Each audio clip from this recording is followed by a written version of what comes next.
So I had another question, when do I consume my apple cider vinegar drink? So let me just create a short video on that. A lot of people like to do it at their meals, which is totally fine. Personally, I like to do it in the morning. Sometimes I'll do it at a meal, sometimes I'll do it in the morning, sometimes I'll do both. But in the morning, I'll do about 16 ounces of water, okay? 2 teaspoons of apple cider vinegar. I use Bragg's. You could pretty much use any. Try to do organic if you can. And then 2 teaspoons of lemon. Try to do organic lemon juice. And sometimes I'll do a tiny little bit of sea salt, okay? And I'll dissolve that in there simply because when you're on a low carbohydrate diet, you're going to dump a lot of water. You're not going to have the volume of water that you had before, which could trigger low blood pressure if you don't have enough volume of fluid, because it's the salt that holds the volume. Plus, the lack of sodium, because you do lose electrolytes on the ketogenic diet, could create some muscle weakness as well, and what's called keto flu. All this could be remedied by a little bit of salt. You basically need a little more salt when you're doing a keto, like 1 teaspoon a day. Okay, if you're doing a high carbohydrate diet, you don't want to do even that much, okay? Because you're going to retain fluid. And keto causes you to lose the fluid. Okay, so this is the drink that I like to consume.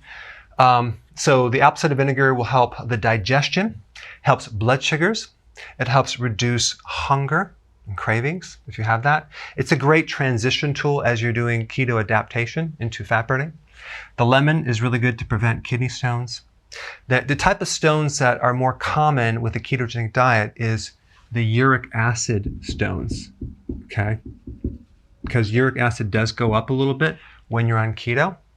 But this is really related to pH. So in other words, if you keep your pH a little bit higher, you're not going to get this uric acid. So if you have strips, you can measure your urine.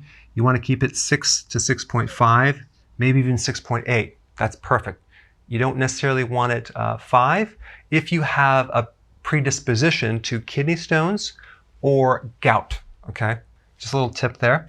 And the way that you would handle that is the lemon juice helps, and also what helps is potassium citrate, which is an alkalizer, and all the vegetables that you're consuming. Another way to slightly raise the pH to make it slightly more alkaline is to add the raw wheatgrass juice powder to it in a little shaker bottle, shake it up. Some people mix both of them together. So there's different ways to handle the pH if you're concerned about having higher levels of uric acid, which doesn't really happen in a lot of people, but it can happen.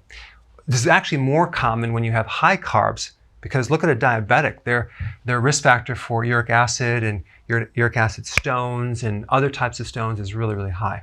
So anyway, when you take it, you can take it in the morning or with meals. Thanks for watching. So we've been getting a lot of success stories, but I don't have your success story yet.